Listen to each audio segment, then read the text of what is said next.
Hello guys, ഞാനിന്ന് തയ്യാറാക്കാൻ പോകുന്നത് ചിക്കൻ ഷവായിയാണ്.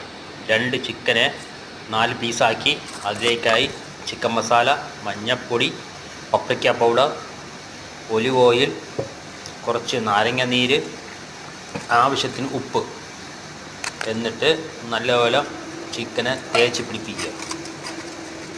2 ചിക്കൻ 4 പീസാക്കി വെച്ചിട്ടുണ്ട്. അതിലേക്ക് നല്ലതുപോലെ മസാല നല്ലോണം തേച്ച് പിടിപ്പിച്ചതിന് ശേഷം ഒരു സവാള, ഒരു തക്കാളി സ്ലൈസായിട്ട് അരിഞ്ഞ് അതിലേക്കൂടെ ഇട്ടതിന് ശേഷം അലുമിനിയം ഫോയിൽ വെച്ച് നല്ലപോലെ മൂടി പിടിപ്പിക്കുക. എന്നിട്ട് 1 മണിക്കൂർ ഓവനിൽ വെച്ചതിന് ശേഷം പുറത്തെടുത്ത് അതിനെ തുറന്ന് വെന്താൻ നോക്കിയതിന് ശേഷം മുകളിലോട്ട് വെച്ച് ചോപ്പിച്ചെടുക്കുക. കണ്ടോളൂ, ചിക്കൻ ഷവായി റെഡി ആയിട്ടുണ്ട്. ഇതേപോലെ നിങ്ങൾ ട്രൈ ചെയ്തു. ഓക്കെ, നല്ല അടിപൊളി ചിക്കൻ ഷവായിയാണ്.